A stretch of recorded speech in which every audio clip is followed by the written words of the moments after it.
बंदी छोड़ सतगुरु रामपाल जी परमेश्वर जी की जय हो।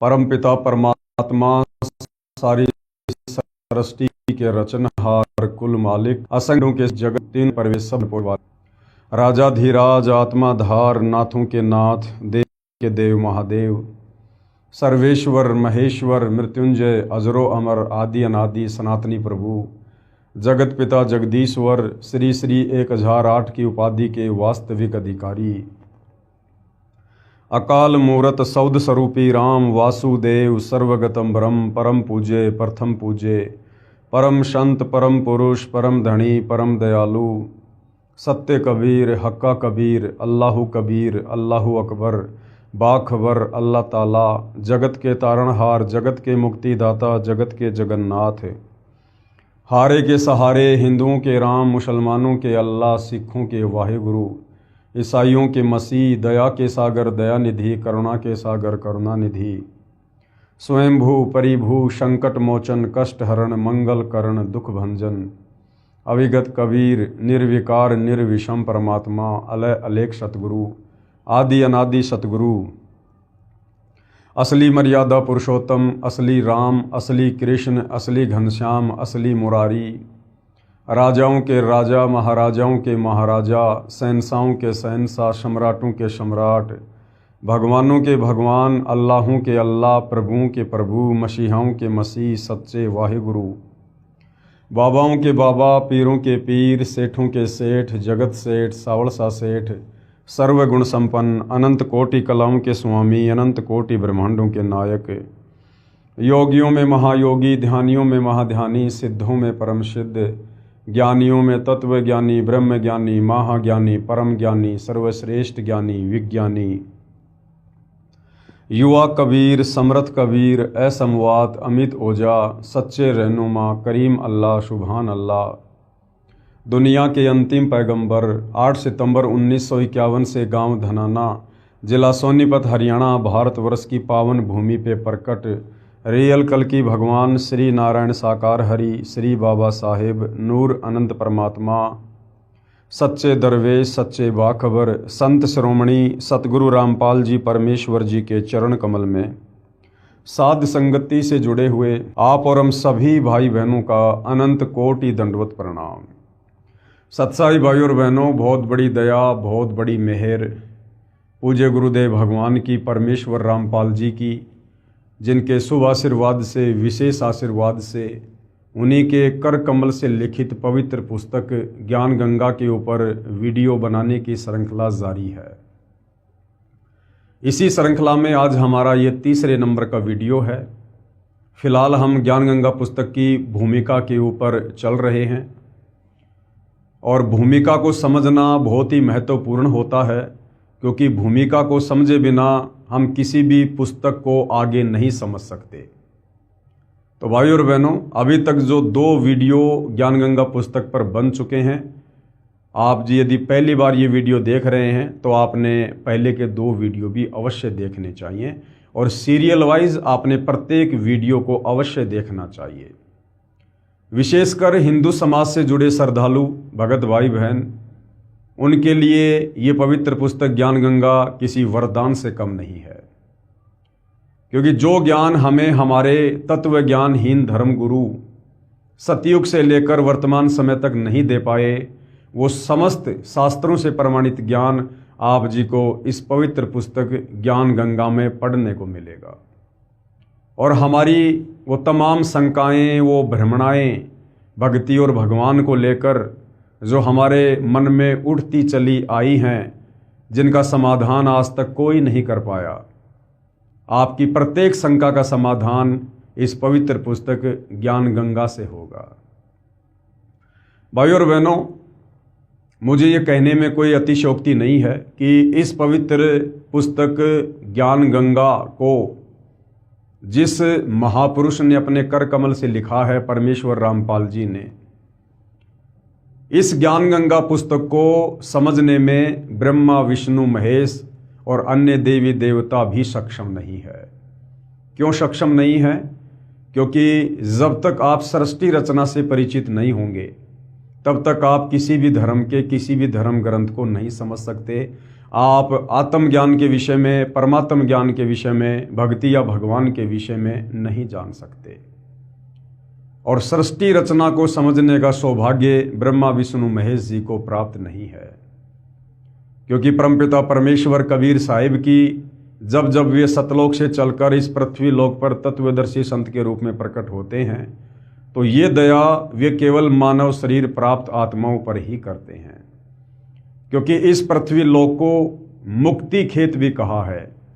यानी जो इस काल ब्रह्म के 21 ब्रह्मांड हैं, उनमें केवल ये पृथ्वी लोक ही एक ऐसी जगह है जहाँ पर मनुष्य जन्म प्राप्त करके हम पूर्ण तत्वदर्शी संत की शरण में आकर मुक्ति प्राप्त कर सकते हैं। तो मोक्ष प्राप्ति का जो परम सौभाग्य वर्तमान में आप और हम मानव शरीरधारी आत्माओं को, स्त्री पुरुषों को है, ये सौभाग्य ब्रह्मा विष्णु महेश को भी नहीं है। तो जो कंप्लीट ज्ञान ये परमपिता परमेश्वर कबीर साहिब सतगुरु रूप में इस पृथ्वी पर आकर आप और हम मानव शरीरधारी आत्माओं को देते हैं, ये कंप्लीट ज्ञान ब्रह्मा विष्णु महेश को भी नहीं बताया जाता है। इसलिए भाइयों और बहनों, आप इस पुस्तक को कोई सामान्य पुस्तक ना समझें और ना ही पुस्तक के लेखक को कोई सामान्य संत या व्यक्ति समझें। जब तक सतगुरु रामपाल जी परमेश्वर आप जी की बुद्धि ऑन नहीं करेंगे, आप जी इस पवित्र पुस्तक ज्ञान गंगा में लिखे लेख को नहीं समझ सकते। आप चाहे कितने विद्वान हैं, कितने संस्कृत के प्रकांड ज्ञाता हैं, कितने बड़े अधिकारी हैं, आप कुछ भी हैं, जब तक गुरुदेव भगवान रजा नहीं बख्शेंगे तब तक आप इस पवित्र पुस्तक के प्रमाणित लेख को नहीं समझ सकते। इसलिए आप जी जब भी इस पवित्र पुस्तक ज्ञान गंगा को पढ़ें या जो वीडियो वर्तमान में बन रहे हैं आप ये वीडियो देखें, तो सर्वप्रथम पूज्य गुरुदेव भगवान को प्रार्थना करें, उनसे अर्ज करें, विनती करें कि हे पूज्य गुरुदेव भगवान, हम नादान प्राणी हैं, 2 कोटि के जीव हैं, हमारी कोई औकात नहीं है। परमेश्वर, जब तक आप हमें इस पवित्र पुस्तक के लेख को समझने की शक्ति नहीं देंगे परमेश्वर, तब तक हम आध्यात्मिक ज्ञान से दूर ही रहेंगे। तो परमेश्वर जब साधक के आधीन भाव को देखता है, श्रद्धा भाव को देखता है, तो अवश्य दया भी करता है। तो भाइयों और बहनों, आज इस पवित्र पुस्तक ज्ञान गंगा की भूमिका का तीसरा वीडियो है और इसमें पूज्य गुरुदेव भगवान ने क्या कुछ लिखा है, क्या कुछ कहा है, हमें समझाने का जो है ये सराहनीय प्रयास किया है। अब हम इसमें आगे बढ़ेंगे। सत्य पुरुष का वर्तमान अवतार, इसके ऊपर हम कल वीडियो बना चुके थे। आज हम आगे बढ़ेंगे।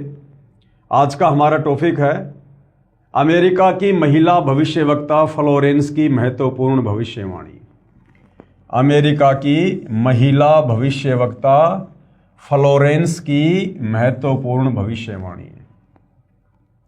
परम पूज्य परमेश्वर सतगुरु रामपाल जी को लेकर सदियों पहले बहुत सारे भविष्यवक्ताओं ने, जैसे अमेरिका के न्यू जर्सी शहर की रहने वाली फ्लोरेंस, फ्रांस देश के नास्ट्रेडमस बाबा वेंगा और भी बहुत सारे जाने माने भविष्यवक्ताओं ने भविष्यवाणियाँ की हैं।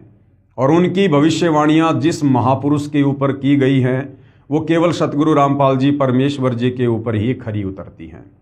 तो क्या कुछ फ्लोरेंस ने वर्तमान समय को लेकर सटीक भविष्यवाणियाँ की हैं, आप जियों को दिखाते हैं। अमेरिका की विश्वविख्यात भविष्यवक्ता फ्लोरेंस ने अपनी भविष्यवाणियों में कई बार भारत का जिक्र किया है। द फॉल ऑफ सेसेशनल कल्चर नाम की अपनी पुस्तक में उन्होंने लिखा है कि सन 2000 आते आते प्राकृतिक संतुलन भयावह रूप से बिगड़ेगा। लोगों में आक्रोश की प्रबल भावना होगी, दुराचार पराकाष्ठा पर होगा। पश्चिमी देशों के विलासितापूर्ण जीवन जीने वालों में निराशा, बेचैनी और अशांति होगी। ये पश्चिमी देश कौन हैं? America, England, Britain, France, Germany, ये हैं पश्चिमी देश। तो क्या कहा था फ्लोरेंस ने कि पश्चिमी देशों के विलासितापूर्ण जीवन जीने वालों में निराशा, बेचैनी और अशांति होगी। क्यों? अध्यात्म की कमी के कारण, क्योंकि ये आत्मा उस समय तक शांत नहीं हो सकती है। इस आत्मा की चाहत, इस आत्मा की जिज्ञासा उस समय तक शांत नहीं हो सकती है जब तक इस आत्मा को अपनी वास्तविक खुराक भक्ति नहीं मिलती है। ये आत्मा युगों युगों से परमात्मा के लिए तड़प रही है। वो आत्माएं चाहे अमेरिका में हो, चाहे हिंदुस्तान में हो, चाहे जापान में हो, हम सब एक ही परमपिता परमेश्वर कबीर साहिब के बच्चे हैं, उन्हीं की आत्मा है। और सृष्टि रचना से आपको पता चलेगा कि जब से हम इस काल ब्रह्म के चक्कर में, इस 21 ब्रह्मांड में अपने परमपिता परमेश्वर कबीर साहिब को और अपने निज घर सतलोक को छोड़कर आए हैं, तब से हमें यहाँ पर सुख नाम की कोई वस्तु प्राप्त नहीं हो रही है। और जब से ये आत्मा सतलोक से आई है तब तक ये उन सुखों की चाहत में भटक रही है। और काल ने हम आत्माओं को अलग अलग देशों में बांट दिया, अलग अलग जातियों में और प्रजातियों में बांट दिया, धर्मों में बांट दिया, ताकि जब कभी वो परमपिता परमात्मा कबीर साहिब आप और हम आत्माओं पर दया करके इस काल के लोक में तत्वदर्शी संत की भूमिका करने के लिए आए, हमें सृष्टि रचना के माध्यम से सतलोक की जानकारी देने आए, हमें वापस सतलोक ले चलने के लिए आए, तो उस समय हम उस तत्वदर्शी संत के संपर्क में ना आ जाएं। इसलिए इस काल ने भिन्न भिन्न भाषाएं बनवा दी ताकि उस तत्वदर्शी संत की भाषा से अपरिचित होने के कारण ये आत्मा तत्व ज्ञान से दूर रहे। यानी बहुत सारी बेड़ियां आप और हम आत्माओं के पैरों में इस काल बली ने डाल रखी हैं। इसलिए इसने अलग अलग देश बना दिए, हमें अलग अलग टुकड़ों में विभाजित कर दिया, जातियों में, धर्मों में, संप्रदायों में, समुदायों में हमारे को इसने बांट दिया है। तो जो पश्चिमी देश में रहने वाले लोग हैं, जहाँ पर विज्ञान का बोलबाला है, जहाँ पर विज्ञान की चक्काचौंध है, लोग विलासितापूर्ण जीवन जीते हैं, वो विलासितापूर्ण जीवन जीने के बाद भी लोग अशांत हैं, बेचैन हैं अध्यात्म की कमी के कारण। अब परमपिता परमात्मा कबीर साहिब भारत की पवित्र भूमि पर प्रकट हैं, और यदि उन आत्माओं तक ये जानकारी पहुंच जाती है, अब ये उनके संस्कार पर, उनके भाग के ऊपर निर्भर है, क्योंकि सकल पदार्थ है जगमाही, भाग बिना नर पावत नाही।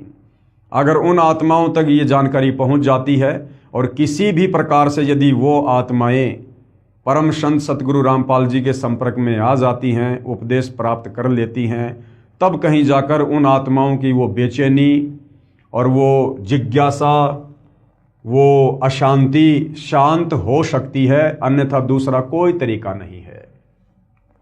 पश्चिमी देशों के विलासितापूर्ण जीवन जीने वालों में निराशा, बेचैनी और अशांति होगी, जो वर्तमान में हम देख भी रहे हैं। अतृप्त अभिलाषाएं, यानी कितना ही विज्ञान के माध्यम से आविष्कार कर लो, फिर भी उनकी अभिलाषाएं शांत नहीं हो सकती। पहले साइकिल बनाई, फिर आगे बढ़े मोटरसाइकिल बनाई, उससे भी शांति नहीं मिली। फिर चौपहिया वाहन बनाया, उससे भी शांति नहीं मिली। फिर एरोप्लेन बनाई, उससे भी शांति नहीं मिली। उसके बाद मंगल ग्रह पे जाने की योजना बना रहे हैं, चांद पर इंसान पहुंच चुका है। अर्थात जब तक हम सतलोक नहीं चले जाएंगे तब तक इस काल के 21 ब्रह्मांड में हमारी अभिलाषाएं इसी प्रकार से उबाल खाती रहेंगी। अतृप्त अभिलाषाएं और जोर पकड़ेंगी, जिससे उनमें आपसी कटुता बढ़ेगी, यानी उनका भाईचारा बिगड़ेगा, चारों ओर हिंसा और बर्बरता का वातावरण होगा। ऐसा वातावरण होगा कि चारों ओर हाहाकार मच जाएगा। और वर्तमान में हम देख रहे हैं भाई और बहनों, किस प्रकार से यूक्रेन और रसिया के बीच में युद्ध छिड़ा हुआ है, किस प्रकार से ईरान और इजराइल के बीच में, ईरान और अमेरिका के बीच में, पाकिस्तान और अफगानिस्तान के बीच में। और वर्तमान में हम युग परिवर्तन के दौर में जी रहे हैं, और युग परिवर्तन अटल सत्य है, क्योंकि इसी पवित्र पुस्तक में कबीर परमेश्वर सतगुरु रामपाल जी ने अपने कर कमल से लिखा हुआ है कि युग परिवर्तन का निर्धारित समय सन 1905 से लेकर 2028 तक है। तो हम युग परिवर्तन की दहलीज पर हैं, और जब जब युग परिवर्तन होता है भयंकर जनहानि होती है, त्राहिमाम त्राहिमाम होता है। मुश्किल से 1.5 वर्ष का समय है, क्योंकि हम वर्तमान में मई 2026 में जी रहे हैं और 2028 युग परिवर्तन का अंतिम दौर है। उससे पहले पहले जो तांडव यहाँ पर काल और दुर्गा के द्वारा मचाया जाएगा, शायद आप और हमने पहले कभी कल्पना भी नहीं की होगी। चाहे मानव निर्मित आपत्तियां आए, चाहे प्राकृतिक आपत्तियां आए, हर प्रकार से ये मानव शरीरधारी प्राणी या 184 योनियों के प्राणी इस समय असहनीय पीड़ाओं को जो है प्राप्त होंगे, क्योंकि ये युग परिवर्तन का दौर है। लेकिन क्या होगा? लेकिन भारत से उठने वाली एक नई विचारधारा। अब भारत से कौन सी विचारधारा उठेगी भाई? भक्ति की, अध्यात्म की, शास्त्र अनुकूल साधना की, जो विचारधारा सन 1994 से सतगुरु रामपाल जी ने लागू कर रखी है। यानी सन 1994 से सतगुरु रामपाल जी ने अपने यथार्थ तत्व ज्ञान का प्रचार प्रसार करना शुरू किया था। लेकिन भारत से उठने वाली एक नई विचारधारा इस घातक वातावरण को समाप्त कर देगी। वह विचारधारा वैज्ञानिक दृष्टि से सामंजस्य और भाईचारे का महत्व समझाएगी। यानी जो सतगुरु रामपाल जी की अध्यात्म वाली विचारधारा है, वो लोगों को समझाएगी वैज्ञानिक दृष्टि से कि भाई विज्ञान और धर्म में आपस में विरोधाभास नहीं है, विज्ञान और धर्म की कोई टक्कर, कोई मुकाबला नहीं है। अध्यात्म ज्ञान के अभाव में लोग समझ नहीं पा रहे हैं और लोग सोचते हैं कि जो लोग धार्मिक होते हैं वो लोग मूर्ख होते हैं, पागल होते हैं, उन्हें जीवन जीने का नहीं पता होता है। ये विज्ञान को फॉलो करने वाले लोगों का मत होता है। लेकिन असल में विज्ञान का और धर्म का कोई टकराव नहीं होता है, अपितु विज्ञान तो धर्म के आगे ऊंट के मुंह में जीरे के बराबर भी नहीं है, जीरे के बराबर भी। तो सतगुरु रामपाल जी परमेश्वर जी ने हमें यही समझाया है, यही बताया है कि विज्ञान तो इस अध्यात्म को समझने के लिए परमपिता परमेश्वर जी ने दी है। ये विज्ञान अध्यात्म को समझने में सहायक है। विज्ञान से हम धर्म को समझेंगे तो विज्ञान और धर्म का आपस में कोई टकराव किसी भी प्रकार का नहीं है। वह विचारधारा वैज्ञानिक दृष्टि से सामंजस्य और भाईचारे का महत्व समझाएगी। वह यह भी समझाएगी कि धर्म और विज्ञान में आपस में विरोध नहीं है। आध्यात्मिकता की उच्चता और भौतिकता का खोखलापन सबके सामने उजागर करेगी। आध्यात्मिकता की उच्चता यानी भक्ति की शक्ति और भौतिकता का खोखलापन सबके सामने उजागर करेगी। यानी आने वाले समय में जो लोग भगत होंगे, जो भक्ति करेंगे, और भक्ति कौन सी? शास्त्र अनुकूल भक्ति। और शास्त्र अनुकूल भक्ति पूरे विश्व में जगत गुरु तत्वदर्शी सतगुरु रामपाल जी के पास है और कहीं नहीं है। तो आने वाले समय में जो लोग भक्ति करेंगे, नेक नीति से जीवन जिएंगे, सतगुरु की शरण में रहकर मर्यादा में भक्ति करेंगे, वो निरंतर ऊपर की ओर ही उठते चले जाएंगे।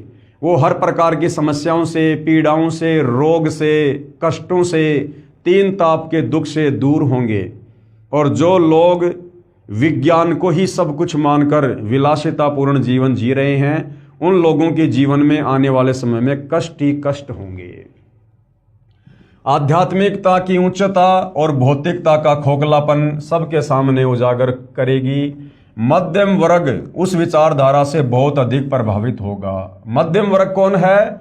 आप और हमारे जैसे लोग जो ना गरीब हैं ना अमीर हैं, जो ना गरीब हैं ना अमीर हैं, अपना नेक नीति ईमानदारी से मेहनत मजदूरी करके, कोई अपने खेतों में काम करके, छोटा मोटा व्यवसाय करके जो अपना और अपने परिवार का पालन पोषण कर रहा है, उनको कहते हैं मध्यम वर्ग के लोग। तो सबसे पहले आप देख रहे होंगे सतगुरु रामपाल जी की शरण में मध्यम वर्ग के लोग ही आए हैं। मध्यम वर्ग उस विचारधारा से बहुत अधिक प्रभावित होगा। यह वर्ग समाज के सभी वर्गों को अच्छे समाज के निर्माण के लिए उत्प्रेरित करेगा। जिस प्रकार मध्यम वर्ग से आने वाले सतगुरु रामपाल जी के फॉलोअर आज ज्ञान गंगा पुस्तक को हाथ में लेकर सभी लोगों को ज्ञान समझाने की दिशा में आगे बढ़ रहे हैं।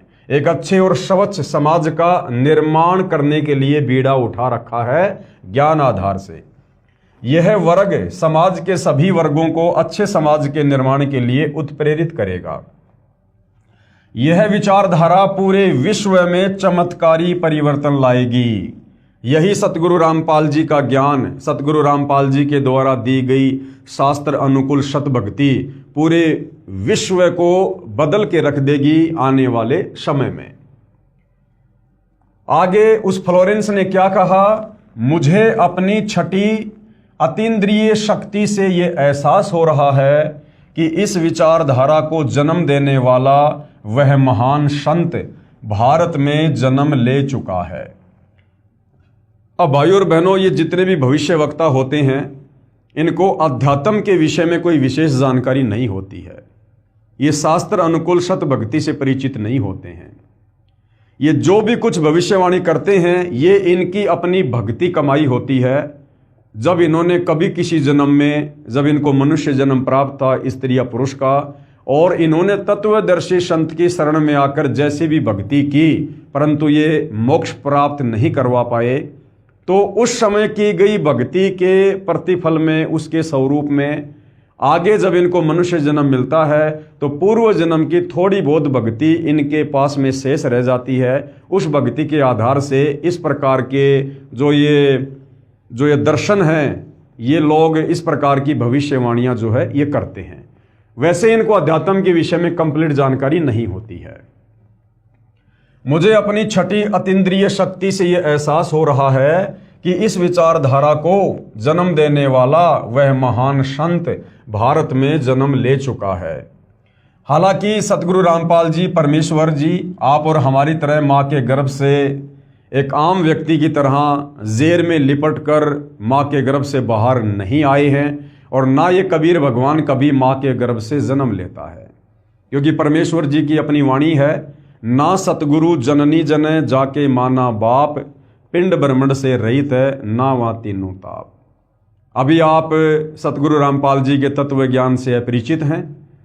अभी आप पहले उनके ज्ञान को थोड़ा अच्छे से समझिएगा, सत्संग सुनिएगा, फिर जब आप उनके शरण में आकर भक्ति शुरू करेंगे, परमेश्वर आपका ज्ञान योग खोलेंगे, फिर आपको ये सारी बातें समझ में आएंगी कि क्यों तत्वदर्शी संत कभी माँ के गर्भ से जन्म नहीं लेता है। क्योंकि तत्वदर्शी संत की भूमिका, पूर्ण संत की भूमिका, या यूं कहिए जगत गुरु की भूमिका स्वयं कबीर भगवान ही निभाने के लिए धरती पर आते हैं। और कबीर भगवान जो कि स्वयंभू है, परिभू है, जिन्होंने सर्व आत्माओं को उत्पन्न किया है, उन्हें जन्म देने में कोई भी आत्मा सक्षम नहीं है। वो कबीर परमात्मा जब चाहे, जहां चाहे, जिस उम्र में चाहे वो प्रकट होकर अपना ज्ञान देता है। तो सतगुरु रामपाल जी परमेश्वर कोई सामान्य संत या महात्मा नहीं है। अगर हम इनको जगत गुरु कहते हैं, तत्वदर्शी संत कहते हैं, तो जगत गुरु और तत्वदर्शी संत ये दोनों भूमिका कबीर परमेश्वर जी के अलावा सृष्टि में कोई अन्य नहीं कर सकता है। ठीक है, परमपिता परमेश्वर की लीलाएं अजब गजब है। आप और हम सामान्य प्राणी इतना जल्दी समझने में सक्षम नहीं हैं, लेकिन यदि हम उनका ज्ञान सुनते रहे, भक्ति करते रहे, तो एक न एक दिन परमेश्वर हमारा ज्ञान योग अवश्य खोलेंगे और हमें ये गुप्त रहस्य भी समझ में आने लगेंगे। वह महान संत भारत में प्रकट हो चुका है और सतगुरु रामपाल जी 8 सितंबर 1951 से प्रकट हैं। उस संत के ओजस्वी व्यक्तित्व का प्रभाव सबको चमत्कृत करेगा। ओजस्वी व्यक्तित्व मतलब जो ज्ञान वो देंगे, जो समाधान वो देश और दुनिया का करेंगे, आने वाले समय में तीसरे विश्व युद्ध को जो रोकेंगे, भारत देश की अन्य देशों के आक्रमण से रक्षा करेंगे, तो इस प्रकार का जो प्रभाव होगा, जो ये चमत्कार होंगे, वो देश और दुनिया को प्रभावित करेंगे। उस संत के ओजस्वी व्यक्तित्व का प्रभाव सबको चमत्कृत करेगा। उसकी विचारधारा अध्यात्म के कम होते जा रहे प्रभाव को फिर से नई स्फूर्ति देगी। चारों ओर आध्यात्मिक वातावरण होगा, यानी घर घर में सतगुरु रामपाल जी की भक्ति होगी, घर घर में सतगुरु रामपाल जी की पूजा होगी। हर व्यक्ति नेक नीति ईमानदारी से अपना जीवन जियाएगा, वो स्वयं भी जिएगा और दूसरों को भी जीने देगा। तो एक प्रकार से आध्यात्मिक वातावरण पूरे विश्व में फिर से पनपेगा। संत की विचारधारा से प्रभावित लोग विश्व के कल्याण के लिए पश्चिम की ओर चलेंगे। धीरे धीरे एशिया, यूरोप और अमेरिका पर पूरी तरह छा जाएंगे। यानी इन देशों में सतगुरु रामपाल जी का आने वाले समय में जोरों शोरों से ज्ञान प्रचार होगा। उस संत की विचारधारा से पूरा विश्व प्रभावित होगा और उनके चरण चिन्हों पर चलेगा। यानी जो सतगुरु रामपाल जी की भक्ति मर्यादा हैं, उन मर्यादाओं में रहकर लोग भक्ति करेंगे, अपना जीवन यापन करेंगे। पश्चिमी देश के लोग उन्हें ईसा कहेंगे। पश्चिमी देश के लोग यानी जो ये ईसाई लोग हैं, जो ईसा मसीह को मानते हैं, जब उन्हें सतगुरु रामपाल जी परमेश्वर जी के विषय में पता चलेगा कि तुम्हारा रियल मसीहा धरती पर 8 सितंबर 1951 को प्रकट हो चुका है सतगुरु रामपाल जी के नाम से, तो जो पश्चिमी देशों के लोग हैं वो सतगुरु रामपाल जी को पहचान कर उन्हें अपना मसीहा कहेंगे। मुसलमान उन्हें एक सच्चा रहनुमा, मुसलमान भाई, जब उन्हें पता चलेगा कि वास्तव में हमारा जो पैगंबर है, जो रसूल है, सतगुरु रामपाल जी हैं, तो मुसलमान धर्म के लोग उन्हें सच्चा रहनुमा कहेंगे, अपना अल्लाह कहेंगे। और एशिया के लोग उन्हें भगवान का अवतार मानेंगे। और जो एशिया है, एशिया जो महाद्वीप है जिसमें बहुत सारे देश आते हैं, ये सभी देश सतगुरु रामपाल जी को भगवान कहेंगे, भगवान का अवतार कहेंगे। यानी भगवान खुद ही धरती पर अवतरित होकर आए हैं। उस महान संत की विचारधारा से बौद्धिक क्रांति होगी। बौद्धिक क्रांति का मतलब है हम भक्ति मार्ग को अच्छे से समझेंगे, हम लोग चिंतन मनन करेंगे आत्मज्ञान पर, परमात्म ज्ञान पर। बुद्धिजीवियों की मान्यताएं बदलेंगी। यानी जो पढ़े लिखे लोग, बड़े बड़े शिक्षित लोग, बड़े बड़े अधिकारी लोग, जो उच्च उन पदों पर आसीन हैं, जो विज्ञान को ही सब कुछ माना करते थे, शिक्षा को ही सब कुछ मान बैठे थे, अब उन लोगों की विचारधारा बदलेगी और उन लोगों का रुख धीरे धीरे भक्ति की तरफ बढ़ेगा। बुद्धिजीवियों की मान्यताएं बदलेंगी, उनमें ईश्वर के प्रति श्रद्धा और विश्वास की कोपलें फूटेंगी। फ्लोरेंस के अनुसार वह संत भारत में प्रकट हो चुका है। फ्लोरेंस के अनुसार जन्म ले चुका है और हम भक्तों के अनुसार प्रकट हो चुका है। वह इस संत से काफी प्रभावित थी। अपनी एक दूसरी पुस्तक golden light of new era में भी उन्होंने लिखा है, जब मैं ध्यान लगाती हूं तो अक्सर एक संत को देखती हूं। यानी जो फ्लोरेंस है, यह आज से सैकड़ों वर्ष पहले जब ध्यान लगाया करती थी तो सतगुरु रामपाल जी की वर्तमान स्थिति को वो देखा करती थी। जब मैं ध्यान लगाती हूं तो अक्सर एक संत को देखती हूं, गौर वर्ण यानी गोरा रंग, गौर वर्ण का है, सफेद बाल हैं, उनके मुख पर न दाढ़ी है न मूंछ है। उस संत के ललाट यानी माथे पर गजब का तेज होता है। उनके ललाट पर आकाश से एक नक्षत्र के प्रकाश की किरणें निरंतर बरसती रहती हैं। मैं देखती हूं कि वह संत अपनी कल्याणकारी विचारधारा तथा अपने सत्य चरित्र प्रबल अनुयायियों की शक्ति से संपूर्ण विश्व में नए ज्ञान का प्रकाश फैला रहे हैं।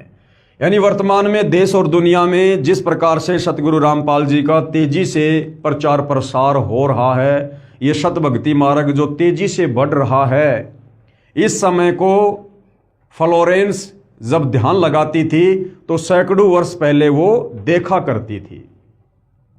वह संत अपनी शक्ति निरंतर बढ़ा रहे हैं। अब सतगुरु रामपाल जी के द्वारा निरंतर अपनी शक्ति बढ़ाने का मतलब ये नहीं है कि सतगुरु रामपाल जी कोई जिम करते हैं या कोई व्यायाम करते हैं, अपने शरीर की शक्ति बढ़ा रहे हैं।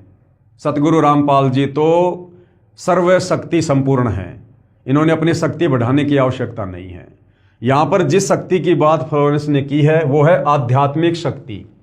यानी सतगुरु रामपाल जी के भगत जिस प्रकार से सतगुरु रामपाल जी से ज्ञान प्राप्त करके फिर समाज में अन्य लोगों को ज्ञान समझाने की दृष्टि से ज्ञान प्रचार कर रहे हैं, जिस प्रकार सतगुरु रामपाल जी के ज्ञान का प्रचार प्रसार भारत देश सहित अन्य देशों में दिन दोगुना रात चौगुना बढ़ रहा है, यहाँ पर उस शक्ति की बात जो है फ्लोरेंस के द्वारा की गई है। वह संत अपनी शक्ति निरंतर बढ़ा रहे हैं, उनमें इतनी शक्ति है कि वह प्राकृतिक परिवर्तन भी कर सकते हैं। यानी फ्लोरेंस का कहना कि उस महान संत में इतनी शक्ति है कि वो चाहे तो प्राकृतिक परिवर्तन भी कर सकते हैं, वो बाढ़ को भी रोक सकते हैं, वो अतिवृष्टि अनावृष्टि ओलावृष्टि या फिर अकाल जैसी स्थिति को भी रोक सकते हैं। यानी किसी भी प्रकार का कोई भी प्राकृतिक परिवर्तन करने में वर्तमान में सतगुरु रामपाल जी सक्षम हैं। उनमें इतनी शक्ति है कि वह प्राकृतिक परिवर्तन भी कर सकते हैं। वह अपना कार्य वैज्ञानिक ढंग से करेंगे, परंतु ये वर्तमान समय कलयुग की बिचली पीढ़ी का है, मोक्ष का प्राइम टाइम है, और इस समय सतगुरु रामपाल जी ने चमत्कार ना करके अपने ज्ञान के माध्यम से आत्माओं को मोक्ष के लिए तैयार करना है। तो वर्तमान में सीधा सीधा चमत्कार ना करके सतगुरु रामपाल जी वैज्ञानिक दृष्टिकोण से चलेंगे। अब जैसे कुछ दिन पहले हरियाणा में बाढ़ आई, लोगों के गांवों में घरों में खेतों में पानी भर गया, जनजीवन अस्त व्यस्त होने लगा। लोगों ने सतगुरु रामपाल जी से जो है अर्ज की, प्रार्थना की, तो सतगुरु रामपाल जी ने समर्थ होते हुए और वैज्ञानिक तरीके से काम किया। यानी वैज्ञानिकों को परमात्मा ने जो सद्बुद्धि दी और जो वैज्ञानिक उपकरण बनवाए, उन वैज्ञानिक उपकरणों के माध्यम से, मोटर और पाइप के माध्यम से उन्होंने उन किसानों के खेतों का, घरों का पानी जो है बाहर निकलवाया। यानी वो संत वैज्ञानिक ढंग से अपना काम जो है वो करेगा। उनमें इतनी शक्ति है कि वह प्राकृतिक परिवर्तन भी कर सकते हैं, वह अपना कार्य वैज्ञानिक ढंग से करेंगे। जैसे भाई और बहनों, हम सुना करते थे एक ऋषि का नाम अगस्त्य ऋषि, और उनके बारे में कहा जाता है कि उन्होंने 7 समुद्रों का पानी एक घूंट में पी लिया अपनी सिद्धि से। अब अगर उस अगस्त्य ऋषि की तुलना सतगुरु रामपाल जी से की जाए तो वो अगस्त्य ऋषि और उसकी पावर, उसकी सिद्धियां सतगुरु रामपाल जी के पैर के नाखून के बराबर भी नहीं है। जब वो छोटा सा ऋषि इस प्रकार का चमत्कार कर सकता है, 7 समुद्रों के पानी को मात्र एक घूंट में पी सकता है, तो सतगुरु रामपाल जी के लिए हरियाणा के किसानों का पानी अपनी समर्थता से सुखाने में भला क्या देरी थी। लेकिन ये परमात्मा वर्तमान में इस कलयुग की बिचली पीढ़ी में इस प्रकार के चमत्कार खुल्लम खुल्ला नहीं करेगा, ये वैज्ञानिक तरीके से अपना कार्य करेगा। उनमें इतनी शक्ति है कि वह प्राकृतिक परिवर्तन भी कर सकते हैं, वह अपना कार्य वैज्ञानिक ढंग से करेंगे। उनकी कृपा और प्रयत्नों से मानवीय सभ्यता में नई जागृति आएगी। यानी जिस प्रकार से वर्तमान में आध्यात्मिकता के अभाव के चलते इंसान के व्यवहार में, इंसान के नेचर में, इंसान के चरित्र में जो गिरावट आ चुकी है, वो धीरे धीरे वापस अपनी उसी वास्तविक स्थिति पर आएगी। यानी लोगों में फिर से जागृति आएगी, लोग भक्ति मार्ग पर चलेंगे, सही मायने में लोग एक इंसान बनेंगे। उनकी कृपा और प्रयत्नों से मानवीय सभ्यता में नई जागृति आएगी, विश्व के समस्त जन समूह में नई चेतना का संचार होगा, लोक शक्ति का नया रूप उभर कर सामने आएगा।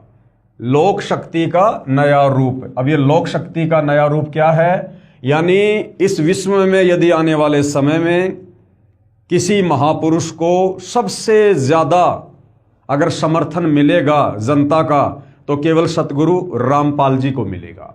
लोक शक्ति का एक नया रूप उभर कर सामने आएगा, जो सत्ताधारियों की मनमानियों पर अंकुश लगा देगा। यानी आने वाले समय में सतगुरु रामपाल जी को देश और दुनिया का इतना जबरदस्त समर्थन मिलेगा, ये जो सत्ताधारी लोग हैं, जो राजनेता हैं, इनकी मनमानियों के ऊपर अंकुश लग जाएगा। मजबूर हो जाएंगे ये राजनेता सतगुरु रामपाल जी के प्रवचन सुनने के लिए, सतगुरु रामपाल जी से उपदेश लेकर उनकी आज्ञा में रहकर सच्ची नीयत से राज्य करने के लिए। सत्ताधारियों की मनमानियों पर अंकुश लगा देगा। मनोचिकित्सक तथा सम्मोहन कला के विश्व प्रसिद्ध ज्ञाता डॉक्टर मोरे बर्नस्टीन की फ्लोरेंस से अच्छी दोस्ती थी।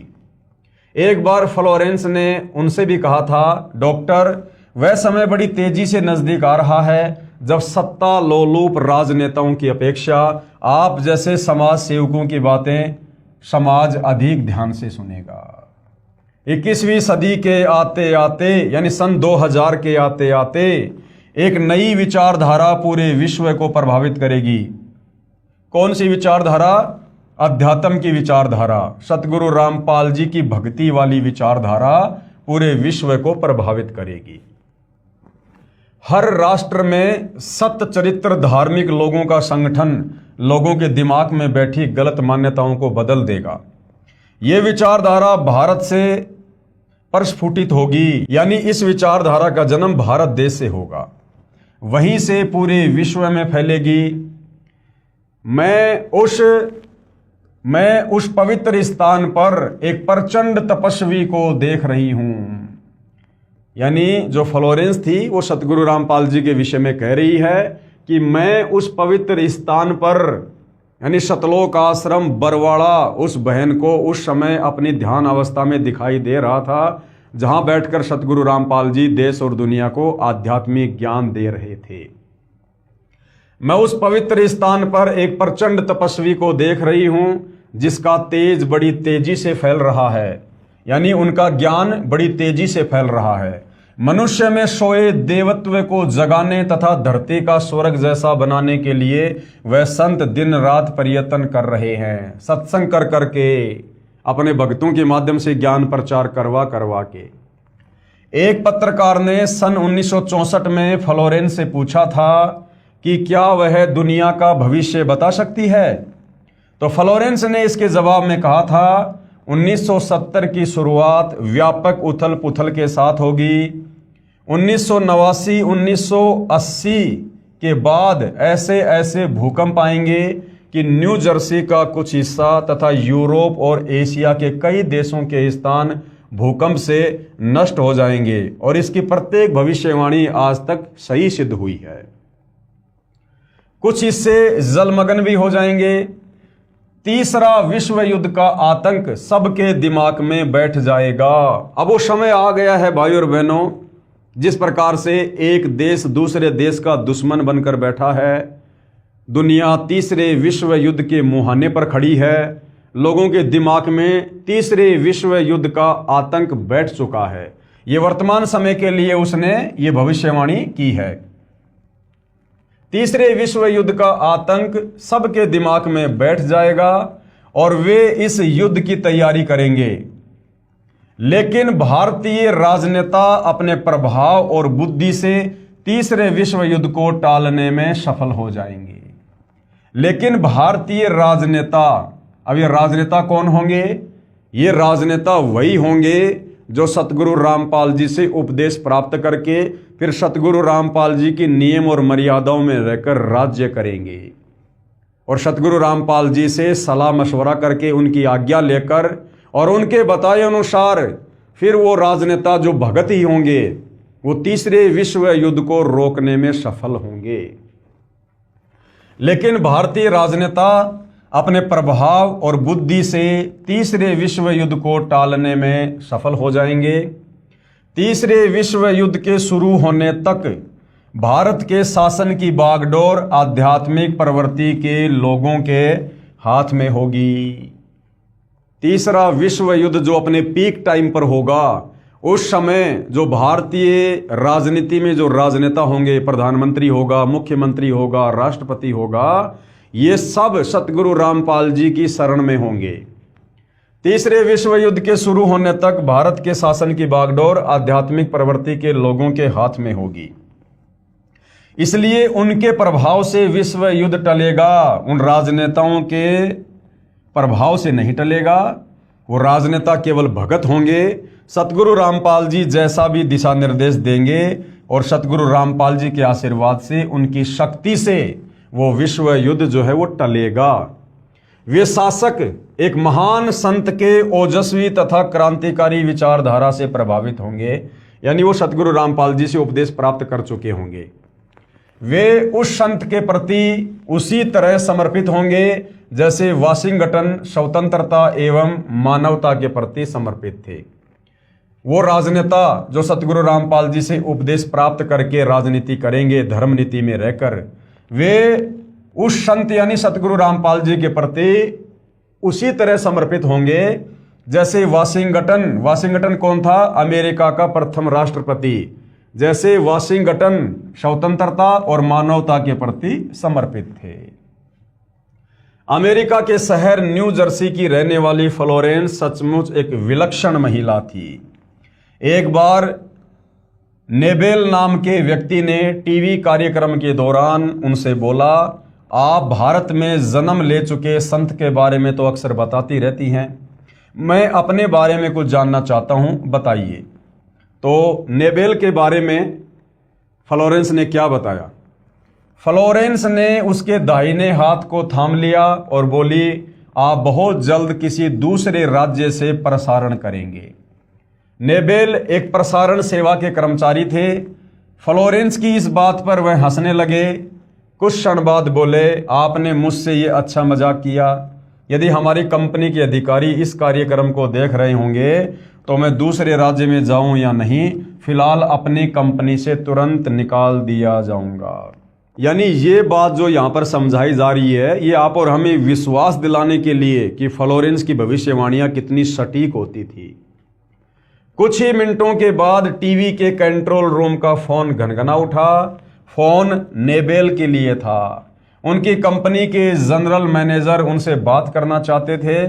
नेबेल ने जब फोन उठाया तो उन्होंने कहा, हमने न्यूयॉर्क के प्रसारण करने का काम शुरू करने का निर्णय लिया है, वह तुम्हें ही भेजा जाएगा, यानी न्यूयॉर्क में आपको ही भेजा जाएगा। अभी ये बात गुप्त रखना, इसकी घोषणा कल की जाएगी। मैं टीवी पर फ्लोरेंस के साथ तुम्हारी बातचीत देख रहा था। फ्लोरेंस ने तुम्हारे विषय में जो बताया वह पूरी तरह सच है।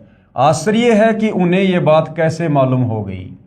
नेबेल फ्लोरेंस का चेहरा देखता रह गया। यानी इतनी सटीक भविष्यवाणी फ्लोरेंस की है, तो जो भविष्यवाणी फ्लोरेंस ने उस महान संत सतगुरु रामपाल जी के विषय में वर्तमान समय को लेकर की हुई है आज से सैकड़ों वर्ष पहले, तो फिर वो भला झूठी कैसी हो सकती हैं।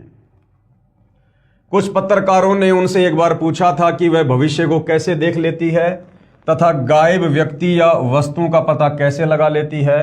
तो फ्लोरेंस ने बताया, मुझे स्वयं नहीं मालूम कि ऐसा कैसे संभव हो जाता है।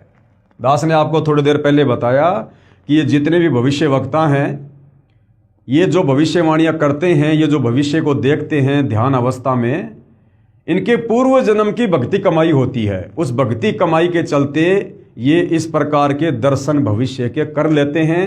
बाकी वैसे ये भक्ति मार्ग से परिचित नहीं होते हैं। तो फ्लोरेंस कह रही है कि मुझे स्वयं नहीं मालूम कि ऐसा कैसे संभव हो जाता है। मैं भविष्य के विषय में एक बहुत महत्वपूर्ण बात बता रही हूं। 20वीं शताब्दी के अंत में, यानी सन 2000 खत्म होते ही, सन 2001 से 21वीं शताब्दी शुरू हो गई है। तो क्या कह रही है फ्लोरेंस? 20वीं शताब्दी के अंत में, यानी सन 2000 के आसपास में, भारतवर्ष से एक प्रकाश निकलेगा और यह प्रकाश पूरी दुनिया को उन दैवी शक्तियों के विषय में जानकारी देगा। तो भाइयों और बहनों, सन 1994 में, सन 2000 से 6 वर्ष पहले इन देवी देवताओं के विषय में, ब्रह्मा विष्णु महेश के माता पिता के विषय में, इनके जन्म और मरण के विषय में, काल और दुर्गा के विषय में, अक्षर पुरुष के विषय में, धर्मशास्त्रों के विषय में, शतलोक और सृष्टि रचना के विषय में जो जानकारी सतयुग से लेकर वर्तमान तक छुपी हुई थी, किसी भी धर्म का कोई भी धर्मगुरु समाज को नहीं बता पाया था तत्व ज्ञान के अभाव से, वो जानकारी सतगुरु रामपाल जी ने उजागर करनी शुरू की उन दैवीय शक्तियों के विषय में। उसके विषय में यहाँ पर फ्लोरेंस कह रही है कि 20वीं शताब्दी के अंत में भारतवर्ष से एक प्रकाश निकलेगा, यानी सतगुरु रामपाल जी के विषय में बात हो रही है, जो उन्होंने 1994 में अपना यथार्थ 13वां कबीर पंथ शुरू करके ज्ञान प्रचार करना शुरू किया था। 20वीं शताब्दी के अंत में भारतवर्ष से एक प्रकाश निकलेगा। ये प्रकाश पूरी दुनिया को उन दैवीय शक्तियों के विषय में जानकारी देगा जो अब तक हम सभी के लिए रहस्यमय बनी हुई थी। यानी किसी को नहीं पता था। सब लोग ब्रह्मा विष्णु महेश को अजरो अमर मानते थे, दुर्गा जी को जगत जननी मानते थे, श्री ब्रह्मा जी को सृष्टि का रचयिता माना करते थे, धर्म कर्म के जाल में उलझे हुए थे। तो 20वीं सदी के अंत में, यानी 20वीं सदी समाप्त होती है सन 2000 में, और उसका जो अंतिम समय था उससे 6 साल पहले सन 1994 से सतगुरु रामपाल जी ने उन दैवीय शक्तियों के विषय में, देवी देवताओं के विषय में अपने तत्व ज्ञान के माध्यम से लोगों को जानकारी देना शुरू किया, जो अब तक हम सभी के लिए रहस्य में बनी हुई थी। देवी शक्तियों की जानकारी जो सतगुरु रामपाल जी महाराज द्वारा बताई गई है, कृपया पढ़ें इसी पुस्तक के पेज नंबर 20 पर सृष्टि रचना। एक दिव्य महापुरुष द्वारा यह प्रकाश पूरे विश्व में फैलेगा। ये अध्यात्म वाला, भक्ति मार्ग वाला एक दिव्य महापुरुष यानी सतगुरु रामपाल जी के द्वारा ये प्रकाश, अध्यात्म का प्रकाश पूरे विश्व में फैलेगा। वह सभी को सत मार्ग पर चलने की प्रेरणा देगा, भक्ति मार्ग पर चलने की प्रेरणा देगा। समस्त दुनिया में एक नई सोच की ज्योति फैलेगी। जब मैं ध्यान अवस्था में होती हूं तो अक्सर यह दिव्य महापुरुष मुझे दिखाई देते हैं। यानी सतगुरु रामपाल जी का वर्तमान स्वरूप फ्लोरेंस को सैकड़ों वर्ष पहले ध्यान अवस्था में ज्यों का त्यों दिखाई दिया करता था। अब भाइयों और बहनों, ये भविष्य वक्ता हैं कौन? आम आदमी को क्यों भविष्य दिखाई नहीं देता? आम आदमी क्यों भविष्यवाणी नहीं करता? अब ये फ्लोरेंस, बाबा वेंगा, नास्ट्राडामस, ये कौन आत्माएं हैं? जैसे वर्तमान में परमात्मा धरती पर हैं सतगुरु रामपाल जी के नाम से। ये कलयुग की बिचली पीढ़ी का समय है। दुनिया को तो हालांकि ये पता ही नहीं कि कलयुग की बिचली पीढ़ी क्या होती है। जब सतगुरु रामपाल जी से उपदेश लेंगे, सत्संग सुनेंगे, तो इस समय के विषय में उनको पता चलेगा कि ये भक्ति युग है, ये मोक्ष युग है इस समय, जिसको आध्यात्मिक भाषा में कलयुग की बिचली पीढ़ी कहा जाता है। तो इस कलयुग की बिचली पीढ़ी में जो भगत भाई बहन पूर्ण मर्यादा में रहकर, समस्त मंत्र प्राप्त करके, अपने धर्म कर्म में रहकर, पतिव्रता पद पर रहकर, गुरु को परमेश्वर मानकर आजीवन भक्ति करके जो सतलोक चले जाएंगे, उनका तो मोक्ष हो जाएगा। और जो आत्माएं भक्ति करते करते किसी न किसी कारण से मोक्ष प्राप्त नहीं कर पाएंगी, फिर उन आत्माओं के इस प्रकार के जन्म होते हैं। वही आत्मा फिर आगे चलकर भविष्य वक्ता बनती हैं, देवी देवता बनते हैं, साधु संत महात्मा बनते हैं, ऋषि बनते हैं, गोरखनाथ जैसे बनते हैं। फिर ये आत्माएं होती हैं। और इस कलयुग की बिचली पीढ़ी में वर्तमान समय में जो भक्ति हम कर रहे हैं, और ये भक्ति हमारे अंतःकरण में जमा हो जाती है, और यदि हम पार नहीं हो पाते हैं तो ये भक्ति काफी लंबे समय तक ये चलती है, इतनी जल्दी ये खर्च नहीं होती है। तो जब कभी उस आत्मा को मनुष्य जन्म मिलता है और यदि उसकी भक्ति सुरक्षित है, तो उस भक्ति के प्रभाव से फिर वो इस प्रकार से भविष्य बताना शुरू कर देता है। तो फ्लोरेंस भी उन्हीं आत्माओं में से एक थी। अक्सर ये दिव्य महापुरुष मुझे दिखाई देते हैं। फ्लोरेंस ने बार बार इस संत या दिव्य महापुरुष का जिक्र किया है। साथ ही यह भी बताया है कि उत्तरी भारत के एक पवित्र स्थान पर वह मौजूद है। जो हरियाणा है वो भारत के मानचित्र में वो एक उत्तरी राज्य है। तो क्या कह रही है कि उत्तरी भारतवर्ष के एक पवित्र स्थान पर वह मौजूद है, यानी सतलोक आश्रम बरवाड़ा, वो जगह उस फ्लोरेंस को उस समय दिखाई दे रही थी। सज्जनों, उपरोक्त भविष्यवाणी तथा वर्तमानवाणी है जो परम संत रामपाल जी महाराज पर खरी उतरती है, यानी सतगुरु रामपाल जी भगवान पर यह वाणी खरी उतरती है, तथा इसी का समर्थन अन्य भविष्यवाणियां भी करती हैं जो आगे लिखी हैं। वो भी हम देखेंगे इसी पुस्तक में आगे हम इस पवित्र पुस्तक ज्ञान गंगा में बढ़े। भाई बाले वाली जन्म साखी में प्रमाण, यानी वर्तमान में सतगुरु रामपाल जी ही वो महापुरुष है, वो परम संत है, जगत गुरु है, जो दुनिया का उद्धार करेंगे और इस आध्यात्मिक शक्ति को, आध्यात्मिक चेतना को पूरे विश्व में फैलाएंगे। ये भाई बाले वाली जन्म साखी में भी इसका जो है ये प्रमाण है। एक महापुरुष के विषय में भाई बाले वाली जन्म साखी में भगत प्रहलाद की भविष्यवाणी। ये भाई बाला कौन था? भाई बाला और मर्दाना ये आदरणीय नानक जी के भगत थे। ये ज़्यादातर समय ये नानक जी के साथ में रहा करते थे। तो भाई बाले वाली जन्म साखी में प्रमाण, भाई बाले वाली जन्म साखी में लिखा गया विवरण स्पष्ट करता है कि सतगुरु रामपाल जी महाराज ही वह अवतार हैं जिन्हें परमेश्वर कबीर जी तथा संत नानक जी के पश्चात पंजाब की धरती पर अवतरित होना था।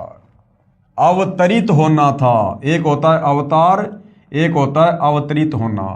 अवतार होता है किसी आत्मा को भेजा जाता, उसको अवतार कहते हैं।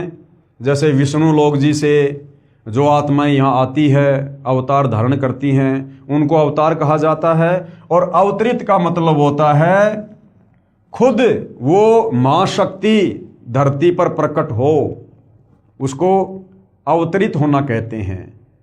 तो कबीर परमेश्वर सतगुरु रामपाल जी स्वयं सतलोक से चलकर 8 सितंबर 1951 को भारत की पवित्र भूमि पर अवतरित हुए हैं। तो क्या कहा था? जिन्हें परमेश्वर कबीर जी तथा संत नानक जी के पश्चात पंजाब की धरती पर अवतरित होना था। और सतगुरु रामपाल जी 8 सितंबर 1951 को पंजाब की धरती पर ही सतलोक से चलकर सीधे उतरे हैं, प्रकट हुए हैं, अवतरित हुए हैं। सतगुरु रामपाल जी महाराज 8 सितंबर 1951 को गांव धनाना, जिला सोनीपत, हरियाणा प्रांत, उस समय पंजाब प्रांत, क्योंकि 8 सितंबर 1951 को जिस समय सतगुरु रामपाल जी भारतवर्ष की पवित्र भूमि पर अवतरित हुए, उस समय हरियाणा राज्य नहीं बना था। सन 1951 में हरियाणा राज्य का जन्म नहीं हुआ था।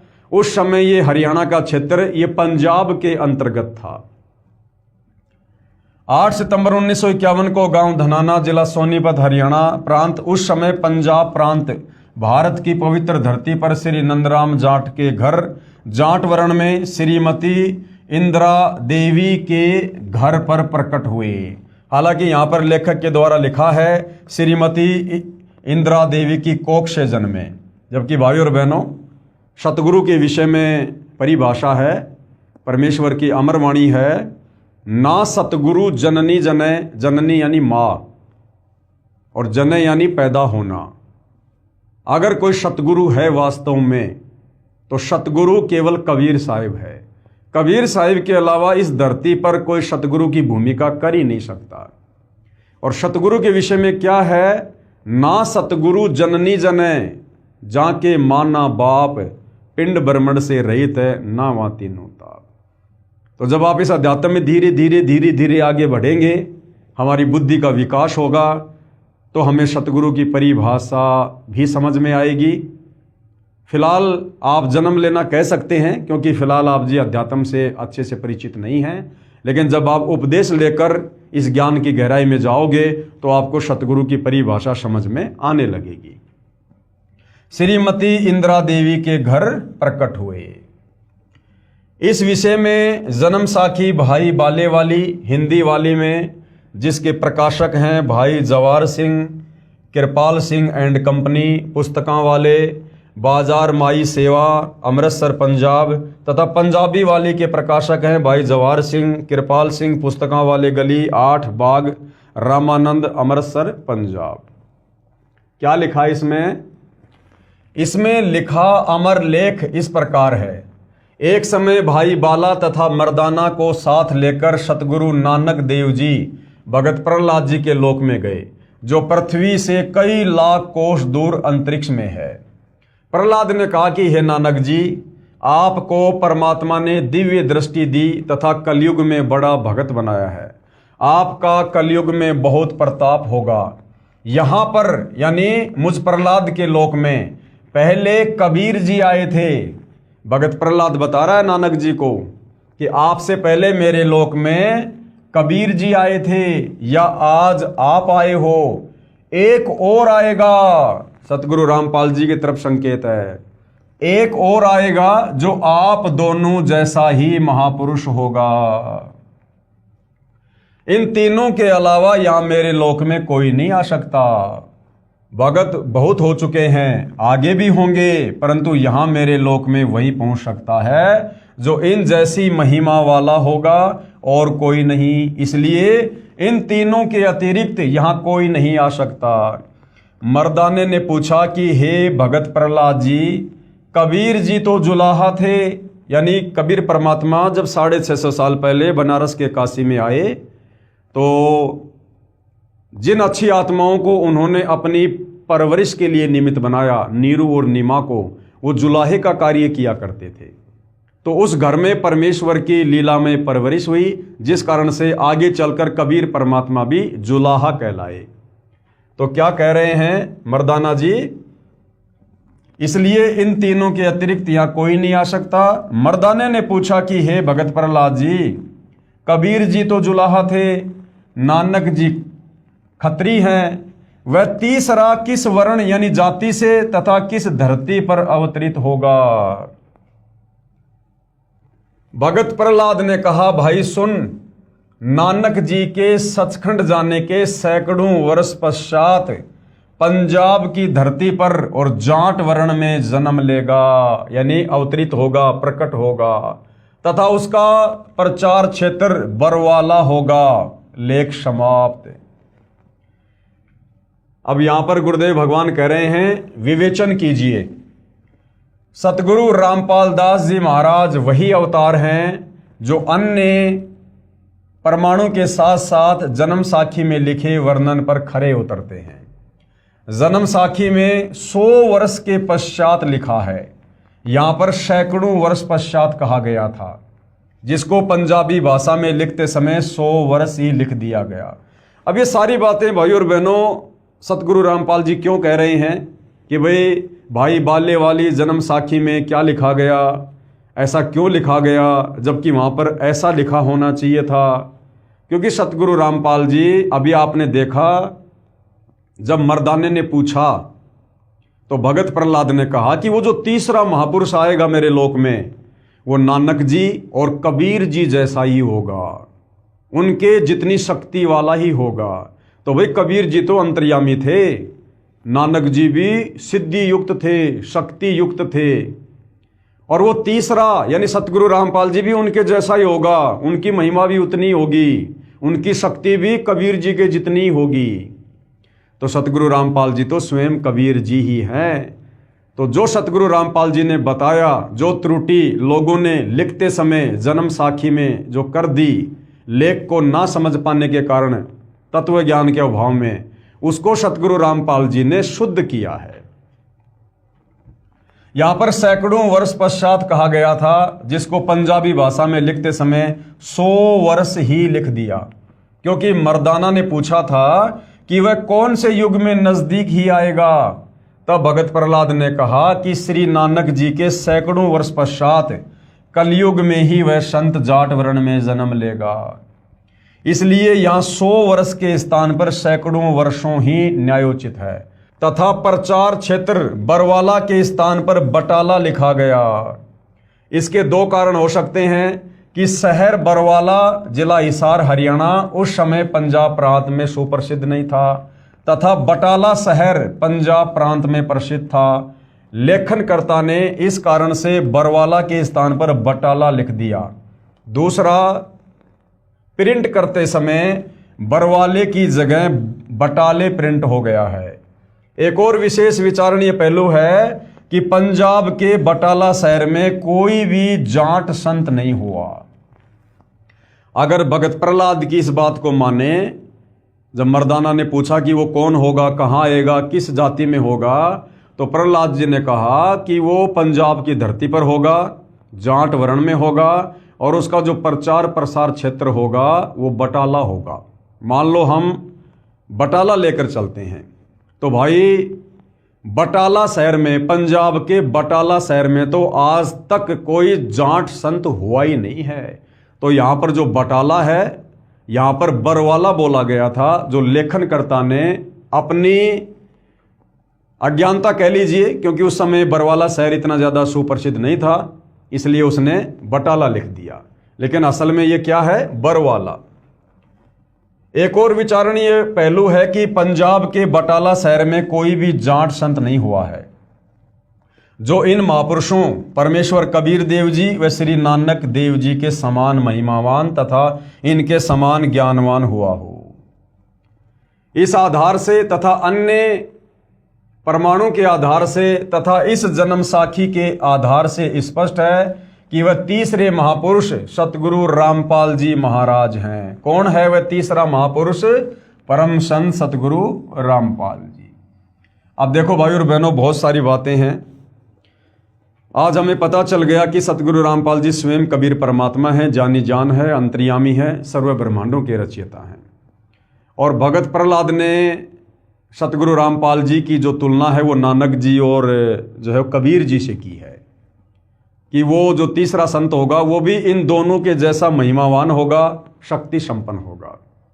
अब भाइयों और बहनों, ये अध्यात्म है, भक्ति मार्ग है, ये धीरे धीरे समझ में आएगा। कबीर परमात्मा के बराबर और दूसरा कोई सृष्टि में नहीं हो सकता। तो नानक जी की जो भूमिका थी वो भी कबीर परमात्मा ने ही निभाई थी। नानक जी कबीर जी के समकालीन थे। नानक जी ने बनारस के काशी में जाकर कबीर जी को अपना गुरु धारण किया था। जब कबीर परमात्मा बेई नदी पर आदरणीय नानक जी को मिले, उस समय तक नानक जी श्री ब्रह्मा, श्री विष्णु आदि की भक्ति किया करते थे, गीता जी का पाठ किया करते थे। एक समय नानक जी बेई नदी पर स्नान करने गए। वहाँ पर जिंदा बाबा के रूप में कबीर परमात्मा जी उनको मिले और नानक जी को ज्ञान समझाया। नानक जी ने सतलोक देखने की, सचखंड देखने की इच्छा व्यक्त की। तो परमात्मा जी ने नानक जी को उनके शरीर से उनकी आत्मा को निकालकर उनको सचखंड लेकर गए और 3 दिन तक नानक जी को सतलोक घुमाया, दिखाया, नीचे ब्रह्मा विष्णु महेश के लोक दिखाए, पूरी सृष्टि की जानकारी उनको समझाई। उसके बाद कबीर परमेश्वर जी ने नानक जी की आत्मा को नानक जी के शरीर में नहीं डाला, धरती पर नहीं भेजा। ये सूक्ष्म ज्ञान है। कबीर परमात्मा ने नानक जी की आत्मा को मिनी सतलोक में बैठा दिया और स्वयं नानक जी का रूप धारण किया। ये परमात्मा किसी और का शरीर काम में नहीं लेता है, किसी और का चोला काम में नहीं लेता है। नानक जी के वास्तविक शरीर को परमेश्वर जी ने नष्ट कर दिया। ये तो सेकंडों का काम है, परमेश्वर का क्षण भर का काम है। और वैसी as it is same to same Nanak ji की देह बनाई और परमेश्वर जी ने फिर उस देह में आगे चलकर ये सारे के सारे चमत्कार किए। देश और दुनिया को लग रहा था कि नानक जी ने चमत्कार किए, नानक जी ने इतनी सारी ये सिद्धियां दिखाई, जबकि भाइयों और बहनों, बेई नदी से सचखंड जाने के बाद नानक जी का किसी प्रकार का कोई रोल नहीं रहता है। उसके बाद सारा का सारा खेल कबीर परमात्मा जी अपने हाथ में ले लेते हैं। महिमा श्री नानक जी की बनती चली गई और कार्य, चमत्कार, सिद्धियां सब कुछ कबीर परमात्मा जी ने दिखाई। तो कबीर परमात्मा जी कहो चाहे सतगुरु रामपाल जी कहो, इन्होंने ही बाला और मर्दाना को नानक जी के रूप में भगत प्रहलाद के लोक के दर्शन करवाए। वह तीसरे महापुरुष सतगुरु रामपाल जी महाराज हैं। क्योंकि भाइयों और बहनों, कबीर परमात्मा के समकालीन कोई नहीं है, उनके बराबर कोई नहीं हो सकता, उनके जैसा भी कोई नहीं हो सकता। तो मर्दाना जी यहां पर कह रहे हैं कि नानक जी और कबीर जी के बराबर होगा वो तीसरा संत जो पंजाब की धरती पर होगा, जाट जाति में होगा। अर्थात ये सारे के सारे खेल, चाहे काशी के बनारस में जुलाही की भूमिका करना हो, ये कबीर परमात्मा जी ने की। नानक जी के रूप में बहुत सारे चमत्कार करना हो, ये भी कबीर परमात्मा जी ने किया। और आज धरती पर पुनः 8 सितंबर 1951 को वही कबीर परमात्मा सतगुरु रामपाल जी के नाम से धरती पर अवतरित हैं। तो वह तीसरे महापुरुष सतगुरु रामपाल जी महाराज हैं तथा इनका आध्यात्मिक ज्ञान भी इन दोनों महापुरुषों परमेश्वर कबीर जी तथा श्री नानक देव जी से मेल खाता है। आप देखेंगे दोनों फोटोकॉपी, जो जन्म साखी भाई बाले वाली जो कि एक पंजाबी भाषा में है तथा दूसरी हिंदी है जो कि पंजाबी भाषा से ही अनुवादित है। इसमें कुछ लेख ठीक नहीं लिखा है। जैसे पंजाबी भाषा में लिखा है कि जो इस जीहा कोई होवेगा ता एथे पहुंचेगा, होर दा एथे पहुंचण दा कम नहीं। परंतु हिंदी वाली जन्म साखी में यह विवरण नहीं है, जो बहुत महत्वपूर्ण है। इससे सिद्ध है कि लिखते समय कुछ लेख बदल जाता है, फिर भी ढेर सारे प्रमाण हैं जो इस पुस्तक में अन्य महापुरुषों के द्वारा सतगुरु रामपाल जी महाराज के विषय में कहे गए हैं, वे भी इसी को प्रमाणित करते हैं। विशेष यदि कोई ये कहे कि जन्म साखी में लिखी व्याख्या संत गरीबदास जी गांव छुड़ानी वाले के लिए है, यानी भाई बाल्य वाली जन्म साखी में जो कहा गया ना कि वो जो संत होगा वो जाट जाति में होगा, पंजाब की धरती पर होगा, तो यहाँ पर शंका समाधान किया जा रहा है कि कोई ये ना सोचे कि ये आदरणीय गरीबदास जी के विषय में जो कि जाट जाति में थे, गांव छुड़ानी में थे, छुड़ानी भी उस समय जो है वो पंजाब की ही वो धरती पर था, तो कोई ये मन में शंका ना कर ले कि यहाँ पर भगत प्रहलाद ने जाट जाति का वर्णन, पंजाब की धरती पर आने का वर्णन आदरणीय गरीबदास जी के लिए किया होगा। यदि कोई ये कहे कि जन्म साखी में लिखी व्याख्या संत गरीबदास जी गांव छुड़ानी वाले के लिए है, क्योंकि वे भी जाट जाति से थे तथा छुड़ानी गांव भी पहले पंजाब प्रांत के अंतर्गत आता था, ये भी उचित नहीं लगती, क्योंकि संत गरीबदास जी ने अपनी अमृतवाणी असुर निकंदन रमेणी में कहा है कि सतगुरु दिल्ली मंडल आईसी, सूती धरनी सुम जगाईसी। आदरणीय गरीबदास जी ने तो खुद ही क्लियर कर दिया कि भैया वो संत मैं नहीं हूं जिसके विषय में भगत प्रहलाद ने मर्दाने को बताया था। क्योंकि आदरणीय गरीबदास जी को कबीर परमात्मा जिंदा महात्मा के रूप में मिले थे और उसके बाद उनको शतलोक दिखाया, उनका ज्ञान योग खोला, तो आदरणीय गरीबदास जी ने 5वें वेद सूक्ष्म वेद की रचना की, जिसको सदग्रंथ साहिब कहते हैं, जिस सदग्रंथ साहिब का सभी सतलोक आश्रमों में 3 दिन का पाठ होता है। तो उसी सदग्रंथ साहिब में से सतगुरु रामपाल जी ने जो हमें त्रिकाल संध्या दी है, सुबह का नित्य नियम, दोपहर की रमेणी, शाम की संध्या आरती, तो दोपहर की रमेणी को क्या कहते हैं? असुर निकंदन रमेणी, यानी दोपहर में हम भाई बहन जो आरती करते हैं उसको असुर निकंदन रमेणी कहते हैं। तो आदरणीय गरीबदास जी ने यह क्लियर कर दिया असुर निकंदन रमेणी में कि सतगुरु दिल्ली मंडल आईसी, सूती धरणी सुम जगाईसी, कि भाई मुझे जो सतगुरु मिला था, जो कबीर भगवान मिला था मुझे जिंदा बाबा के रूप में, वो आगे चलकर दिल्ली मंडल में आएगा। यानी गरीबदास जी ने क्लियर कर दिया कि दिल्ली मंडल में आगे चलकर मैं नहीं आऊंगा 8 सितंबर 1951 को, मेरे सतगुरुदेव जी आएंगे जो मुझे सतलोक से आकर जिंदा बाबा के रूप में मिले थे, कबीर जी। यानी वो कबीर जी ही आगे चलकर दिल्ली मंडल में आएंगे। और भाई और बहनों, जो विशेष संदेश सतगुरु रामपाल जी ने अपने इसार जेल के दौरान बाहर हम आत्माओं के लिए भेजे थे, उस विशेष संदेश में भी सतगुरु रामपाल जी ने इस विषय को लेकर बिल्कुल क्लियर कर दिया है कि वर्तमान में तुम्हारे सतगुरु के रूप में, यानी सतगुरुदेव भगवान स्वयं के विषय में कह रहे हैं कि वर्तमान में वही कबीर भगवान गरीबदास जी का सतगुरु वर्तमान में तुम्हारा गुरु है। कि भाई गरीबदास जी के समय आए थे और वर्तमान में तुम्हारे सामने प्रत्यक्ष प्रकट है, पहचान सको तो पहचान लो। तो गरीबदास जी के समय कौन आए थे? खुद कबीर भगवान आए थे जिंदा बाबा के रूप में। और गुरुदेव कह रहे हैं कि जो गरीबदास जी के समय आए थे वही महापुरुष आज धरती पर तुम्हारे सामने प्रत्यक्ष प्रकट है तुम्हारे गुरु के रूप में। यानी सतगुरु रामपाल जी स्वयं वही जिंदा बाबा, वही कबीर भगवान है, जो बड़े सौभाग्य से आप और हमें सतगुरुदेव भगवान के रूप में नसीब हुए हैं। एक छोटा सा संदेश सतगुरु रामपाल जी परमेश्वर जी का सुनिएगा। तो क्या बताते हैं? उत्तर दक्षिण पूर्व पश्चिम फिरता दाने दाने लो, और सर्व कला सतगुरु साहिब की, हरि आए हरियाणे। गरीबदास जी के समय आए तेरी बारे भाई प्रगट सामने थारे, पहचाने जात पहचान लियो। गरीबदास जी के समय आए तेरी बारे भाई प्रगट सामने थारे, पहचाने जात पहचान लियो। गरीबदास जी के समय आए तेरी बारे भाई प्रगट सामने थारे, पहचाने जात पहचान लियो। तो भाई और बहनों, इससे भी ये क्लियर हो जाता है कि वर्तमान में सतगुरु रामपाल जी परमेश्वर स्वयं कबीर भगवान है, कबीर परमात्मा है। और गरीबदास जी ने तो क्लियर कर ही दिया कि सतगुरु दिल्ली मंडल आईसी, यानी मेरा सतगुरु कबीर भगवान आगे चलकर दिल्ली मंडल में आएगा, मैं गरीबदास नहीं आऊंगा। तो भगत प्रहलाद ने मर्दाने से जो कहा था वो सतगुरु रामपाल जी परमेश्वर जी के लिए है। संत गरीबदास जी ने अपनी अमृतवाणी असुर निकंदन रमेणी में कहा है कि सतगुरु दिल्ली मंडल आईसी, यानी मेरा सतगुरु कबीर आगे चलकर दिल्ली मंडल में आएगा, यानी गांव धनाने में प्रकट होगा। और सूती धरनी सुम जगाईसी, भावार्थ है कि संत गरीबदास जी के सतगुरु पूज्य कबीर साहिब जी थे। पुराना रोहतक जिला सोनीपत, रोहतक तथा झज्जर को मिलाकर एक जिला रोहतक था, दिल्ली मंडल में लगता था। यह किसी राजा के अधीन नहीं था, अंग्रेजों के शासनकाल में दिल्ली के अधीन था। संत गरीबदास जी ने स्पष्ट किया है कि सतगुरु यानी परमेश्वर कबीर जी दिल्ली मंडल में आएंगे। तो दिल्ली मंडल में वर्तमान में कौन आए? सतगुरु रामपाल जी आए।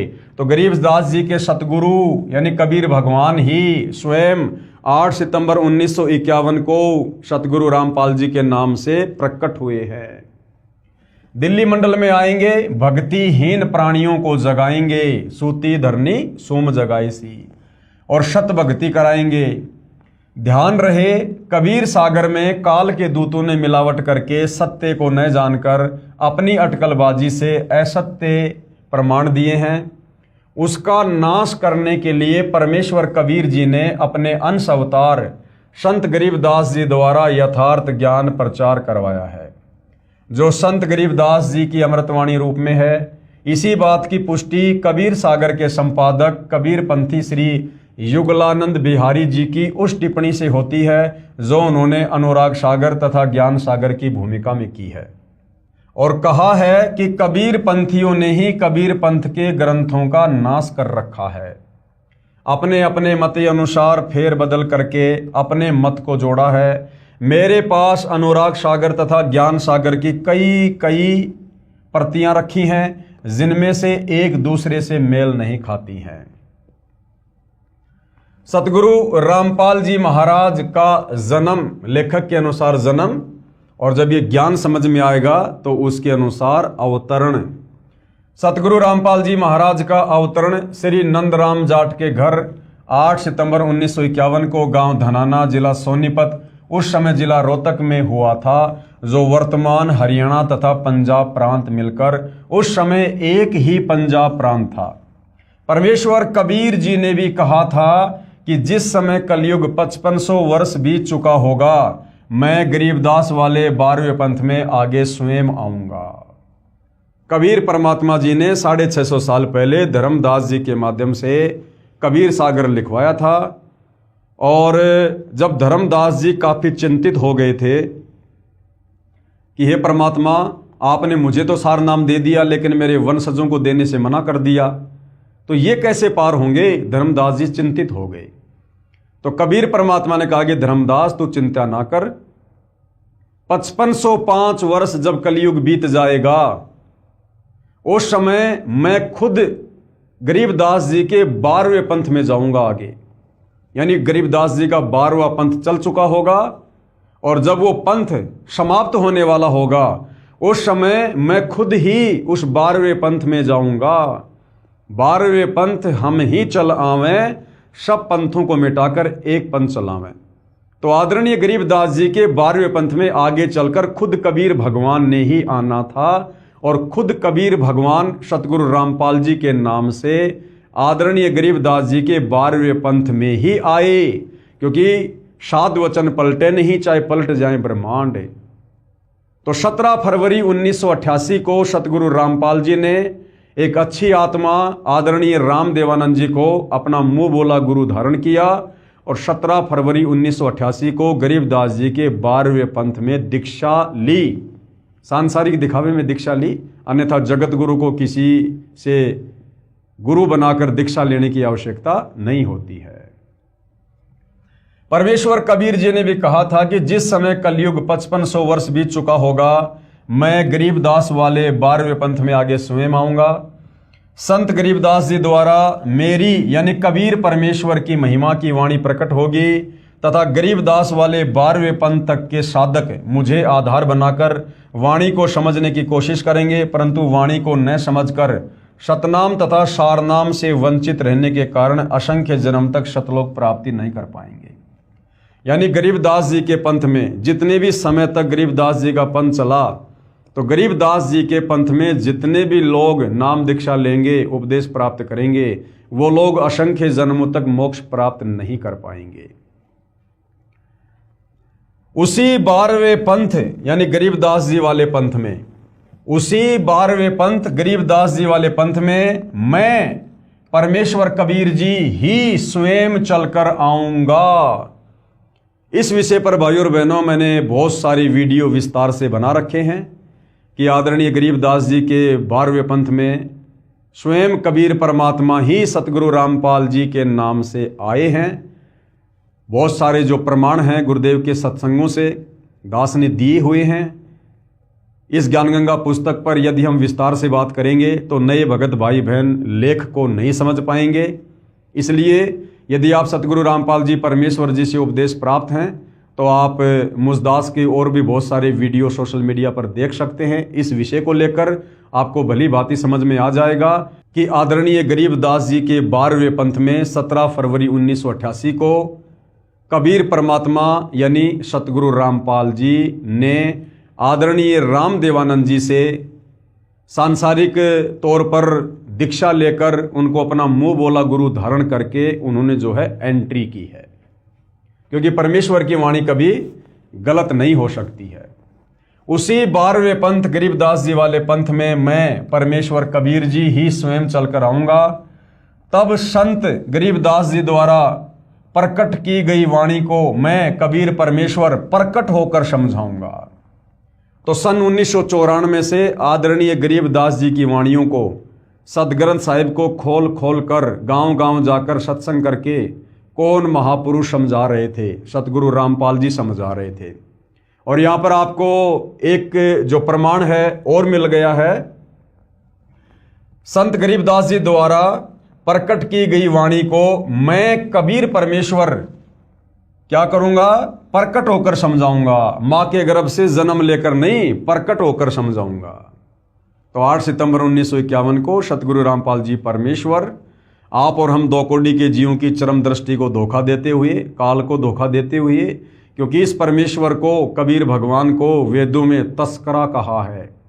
तस्करा का मतलब होता है जो आंखों में धूल झोंक कर अपना कार्य करता है। तो ये परमात्मा इस काल की आंखों में धूल झोंक कर इस प्रकार की लीला करता है।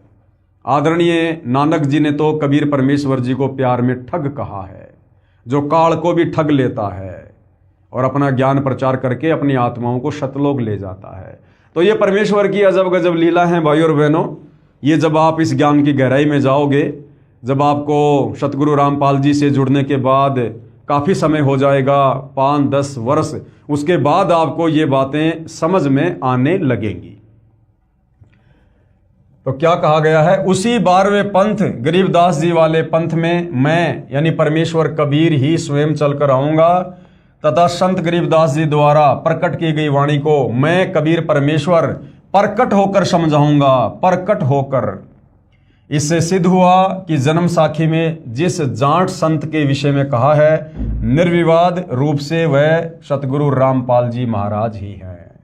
फिर भी हम संत गरीबदास जी का विशेष आदर करते हैं, क्योंकि उन्होंने परमेश्वर कबीर जी का अमर संदेश सुनाया है।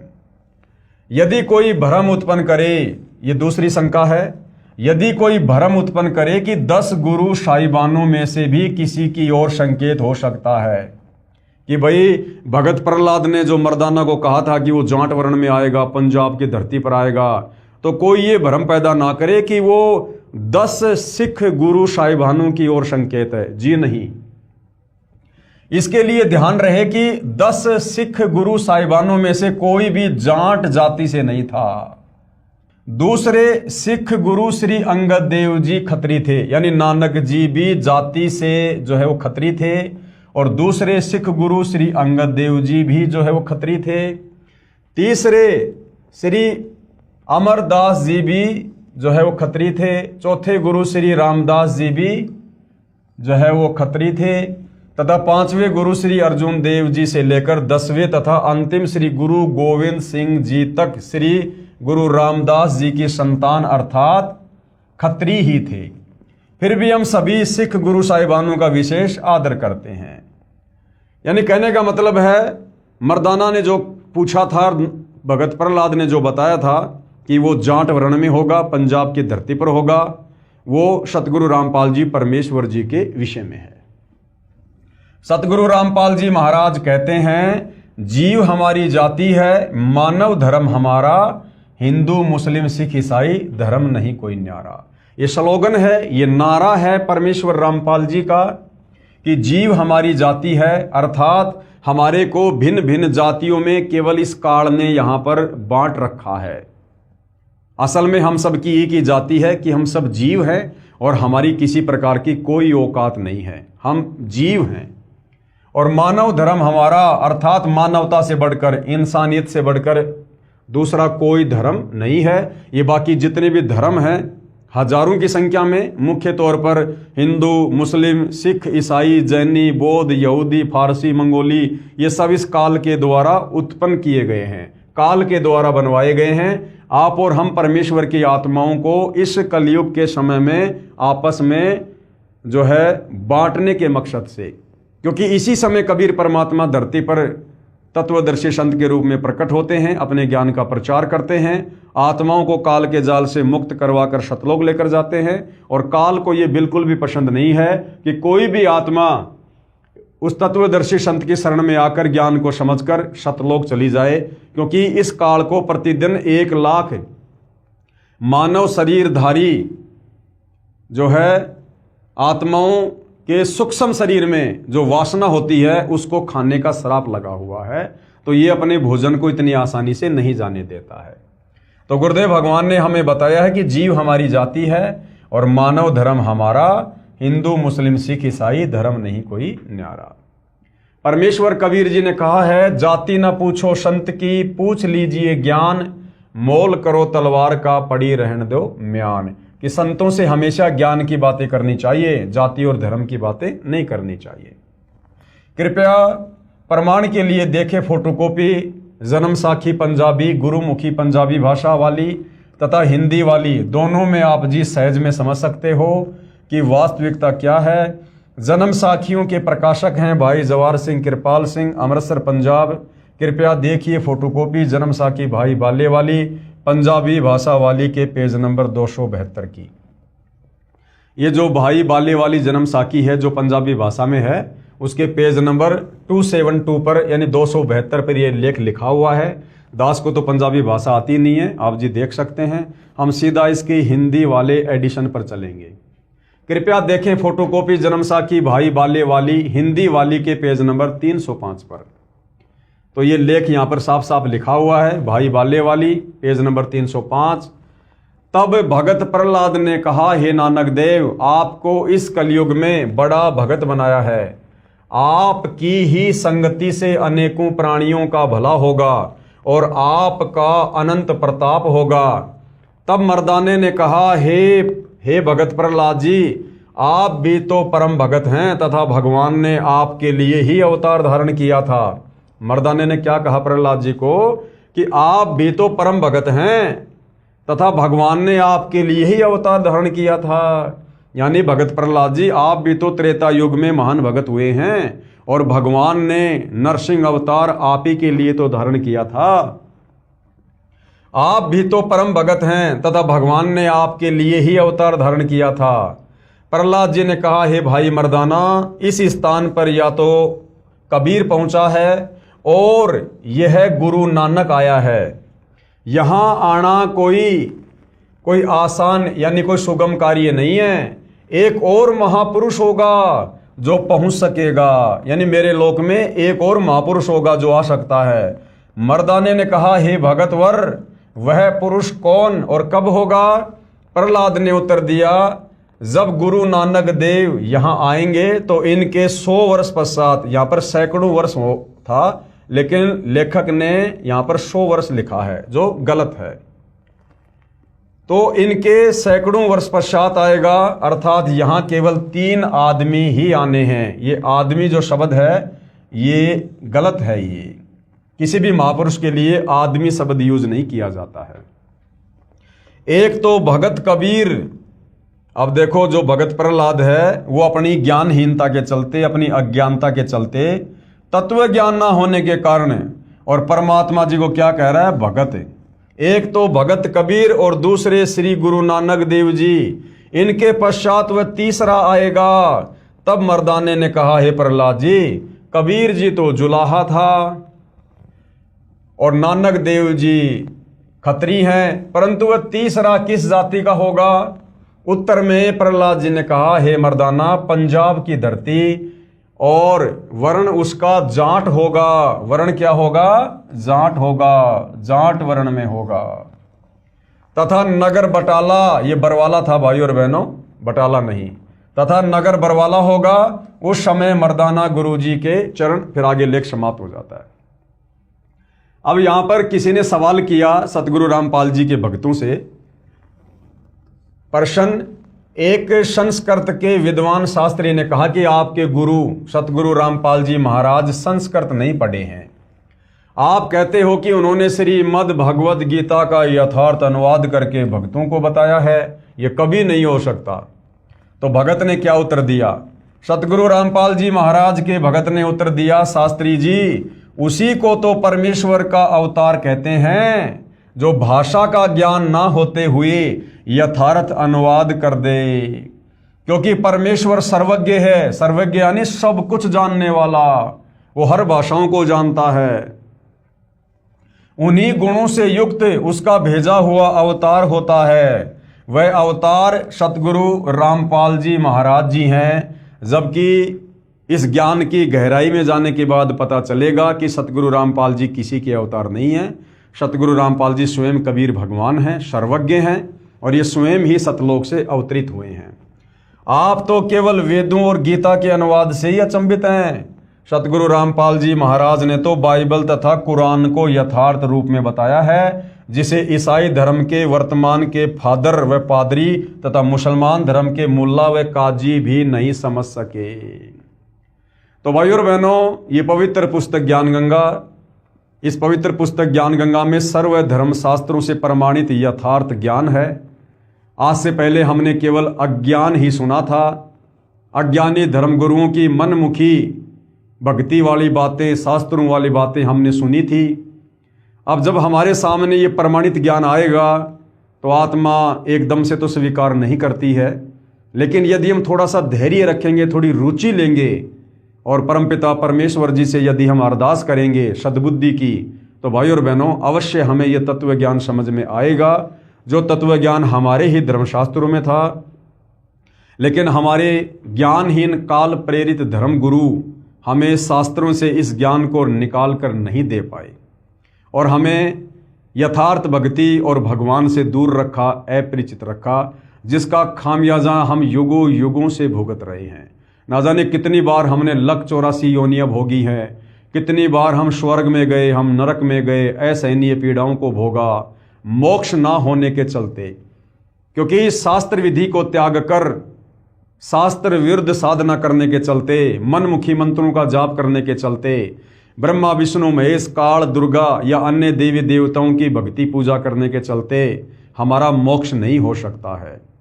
तो भाई और बहनों, आज वो समय आ गया है। ये कलयुग की बिचली पीढ़ी है, मोक्ष का प्राइम टाइम है। आप और हमारे पास में गोल्डन चांस है। परमात्मा कबीर देव स्वयं सतगुरु रामपाल जी के नाम से धरती पर प्रकट हैं, जगत गुरु की भूमिका कर रहे हैं, तत्वदर्शी संत की भूमिका कर रहे हैं। हमने थोड़ा सा धैर्य रखना है, निष्पक्ष होकर हमने उनके ज्ञान को थोड़ी रुचि लेकर समझना है। एक बार यदि आत्मा ने इस ज्ञान को पकड़ लिया, स्वीकार कर लिया, तो भाई और बहनों, फिर मोक्ष में किसी भी प्रकार की कोई शंका नहीं है। और जैसे जैसे आपको ज्ञान समझ में आ जाता है, और यदि आप नाम दीक्षा लेने के इच्छुक हैं, तो शतलोक आश्रम के मोबाइल नंबरों पर संपर्क कीजिएगा, या शतलोक आश्रम की वेबसाइट है www.jagatgururampalji.org। वहाँ से आपको समस्त जानकारी मिल जाएगी, कहाँ से आपको दीक्षा मिलेगी, कैसे मिलेगी, कैसे आप सतगुरु रामपाल जी के पावन चरण कमल से जुड़ सकते हैं, अपनी आत्मा का कल्याण करवा सकते हैं। तो हम इस पवित्र पुस्तक में धीरे धीरे आगे बढ़ेंगे। तो आज के इस वीडियो में केवल इतना ही। नेक्स्ट हमारा जो टॉपिक होगा वो होगा भक्ति मर्यादा। यानी अभी तक तो हमने केवल इस पुस्तक की भूमिका के ऊपर ही ये 3 वीडियो बनाए हैं और भूमिका को समझना बहुत ही ज़रूरी था। भूमिका को समझे बिना हम आगे पुस्तक के लेख को नहीं समझ सकते हैं। तो अब आगे यथार्थ में ज्ञानगंगा पुस्तक का ज्ञान शुरू होगा और सर्वप्रथम सतगुरु रामपाल जी से जुड़ने के लिए क्या क्या मर्यादा हैं, क्या क्या उनके नियम हैं, उनके विषय में जानकारी होनी बहुत ज़रूरी है। तो भाई और बहनों, कल रात्रि 8:30 बजे हम भक्ति और मर्यादाओं के विषय में जानकारी प्राप्त करेंगे। तब तक पूज्य गुरुदेव भगवान हम सबको आज्ञा दे, आशीर्वाद दे, सद्बुद्धि दे, हमें भ्रमने और भटकने से बचाए, परमेश्वर इस ज्ञान को समझने के लिए हमें योग्य बनाए। बंदी छोड़ सतगुरु रामपाल जी परमेश्वर जी की जय हो।